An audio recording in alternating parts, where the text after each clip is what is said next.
জয় জওয়ান জয় কিষান কি উদ্যত এই স্লোগান দিয়ে পথ চলা শুরু হয়েছিল আমাদের। লাল বাহাদুর শাস্ত্রীর সেই পবিত্র ডাক আজ বাতাসে মিশে যেতে বসেছে।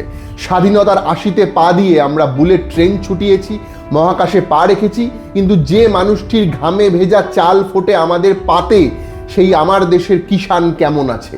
পরিসংখ্যান বলছে 2023 সালে দেশে 10,000-এর বেশি কৃষক ও কৃষি শ্রমিক আত্মহত্যা করেছেন। এদের মধ্যে কৃষি শ্রমিকের সংখ্যাটা 6,096 এবং চাষির সংখ্যা 4,690। মহারাষ্ট্র, কর্ণাটক, অন্ধ্রপ্রদেশে কৃষক আত্মহত্যার হার সব চাইতে বেশি।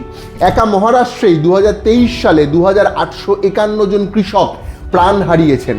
ঋণের বোঝা, মহাজনের অত্যাচার, খরা বা অতিরিক্ত বৃষ্টির কারণে ফসল নষ্ট হওয়া এবং পর্যাপ্ত সেচের অভাবে বাধ্য হয়েছে আমার দেশের কৃষক আত্মহত্যা করতে। 2020 সালের সেপ্টেম্বর মাসে কেন্দ্রীয় সরকার 3টি বিতর্কিত কৃষি আইন পাশ করে।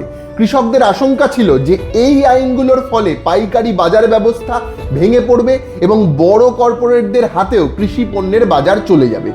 দেশব্যাপী দীর্ঘ 1 বছর ধরে চলা ঐতিহাসিক কৃষক আন্দোলনের মুখে 2021 সালের শেষের দিকে সরকার বিতর্কিত 3টি কৃষি আইন বাতিল করতে বাধ্য হয়।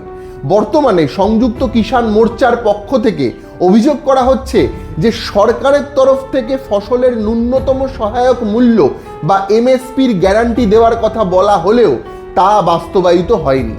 কৃষকদের উৎপাদিত ফসলের সঠিক দাম না পাওয়ায় অনেক সময় তারা বাধ্য হয়ে লোকসানে ফসল বিক্রি করে থাকেন। উৎপাদনের খরচের ওপর ভিত্তি করে স্বামীনাথন কমিশনের C2 ফর্মুলা অনুযায়ী ফসলের দাম নির্ধারণ ও আইনি এমএসপি দেওয়ার দাবি জানিয়ে আসছে দীর্ঘদিন ধরে কৃষক সংগঠনগুলো। সঠিক সরকারি ক্রয় পরিকাঠামো এবং দামের ফারাকের কারণে ধান সহ বিভিন্ন প্রধান ফসলে কৃষকদের বড় ধরনের আর্থিক ক্ষতির মুখে পড়তে হচ্ছে ইদানিং।